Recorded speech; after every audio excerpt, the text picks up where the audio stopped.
ఓం శ్రీ సాయిరామ్. భగవాన్ శ్రీ సత్యసాయి మహిమాఝరికి స్వాగతం. భగవాన్ సత్యసాయి బాబా వారు సాయి కృష్ణులు కదా. వారి మహిమలు చాలా చిత్రంగా తమాషాగా ఉంటాయి. ఒకరోజు సాయంకాలం స్వామివారు దర్శనం ఇస్తుండగా ఇద్దరు వ్యక్తులు, ఒకరు ముందు వరుసలోనూ మరొకరు వెనుక వరుసలోనూ కూర్చొని ఉన్నారు. దర్శనం ఇస్తూ స్వామివారు వారి సమీపానికి వచ్చారు. వెంటనే ముందుగా వెనుక వరుసలో ఉన్న ఒక పల్లె వ్యక్తి స్వామికి ముందుకు వంగి ఒక కవరు అందించాడు. దానిలో అతడి లేఖ ఉంది. తరువాత ముందు వరుసలో ఉన్న ఒక పేద పండితుడు తన లేఖ కూడా స్వామికి అందించాడు. పాద నమస్కారం కూడా చేసుకున్నాడు. స్వామివారు 2 ఉత్తరాలు ఉన్న కవర్లను తీసుకొని విప్పకుండానే పండితుని లేఖను పల్లె వ్యక్తి లేఖను పండితుని ఒడిలోకి విసిరివేశారు. ఆ తర్వాత బాబావారు ఇంటర్వ్యూ గదిలోకి వెళ్ళిపోయారు. వెంటనే ఆ వెనుక కూర్చున్న పల్లె వ్యక్తి పండితుడి దగ్గరికి వచ్చి తన లేఖను తనకు తిరిగి ఇవ్వవలసిందిగా కోరాడు. పండితుడు, ఇది నాకు భగవాన్ బాబావారి ప్రసాదం, నేను ఇవ్వను అని గుండెకు హత్తుకొని ఒడిలో పెట్టుకున్నాడు. తర్వాత ఇద్దరూ గొడవపడి గందరగోళం సృష్టించారు. పల్లె వ్యక్తి పట్టుబట్టి తన కవరు తనకు ఇవ్వమని గందరగోళం చేస్తూ ఉన్నాడు. అక్కడ ఉన్న భక్తుల గుంపు జోక్యం చేసుకుని వారిద్దరి పోట్లాట ఆపమని కోరారు.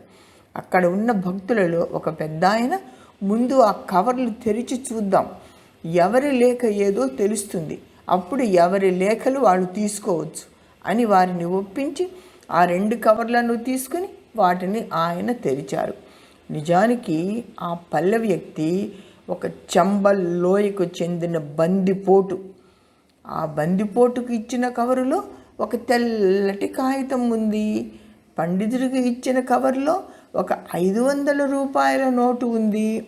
బందిపోటు తాను చేసిన పాపాలన్నీ వ్రాసుకొని క్షమించమని స్వామికి విషయాలన్నీ వ్రాసుకున్నాడు. అయితే ఆ కాగితంలో అక్షరాలన్నీ చెరిపివేయబడి ఖాళీగా ఉంది. మరుసటి రోజు ఇద్దరూ స్వామి దర్శనానికి మళ్ళా కూర్చున్నారు. బాబావారు వారి వద్దకు వచ్చి ఆ బందిపోటు దొంగతో ఇలా అన్నారు, నీకు నా మీద నమ్మకం ఉండబట్టి ఆ కాగితంపై నీ పాపాలన్నీ వ్రాసి నాకు ఇచ్చావు. నేను అంగీకరిస్తే నీ పాపాలన్నీ క్షమించబడతాయని అనుకున్నావు. నీవు నాకు ఇచ్చిన ఉత్తరం ఖాళీగా తిరిగి నీ దగ్గరకు వచ్చింది అంటే నేను నీ పాపాలన్నీ క్షమించేశాను అని దాని అర్థం. కొత్తగా వ్రాయటానికి నీ ఉత్తరం ఖాళీగా ఉన్నట్లే నీ జీవితాన్ని కొత్తగా ప్రారంభించు. ఆ పక్కనే ఉన్న పండితునితో బాబావారు, నీవు 7 రోజులు నా దర్శనం చేసుకున్నావు, ఇక్కడికి తెచ్చుకున్న డబ్బు మొత్తం అయిపోయింది. నీ లేఖలో నీవు ఇంటికి తిరిగి వెళ్ళటానికి డబ్బు అడిగావు. నేను నీకు ఇచ్చిన సొమ్ము నీ ఇంటికి చేరుకోవడానికి, ఇంకా దారిలో ఆకలి వేస్తే నీ కడుపు నింపటానికి సరిపోతుంది అని స్వామివారు చెప్పి వారిద్దరికీ పాద నమస్కారాలు ఇచ్చి ఆశీర్వదించారు. స్వామి వారి హృదయాలను పవిత్రం చేశారు. ఇద్దరి హృదయాలు ద్రవించిపోయాయి.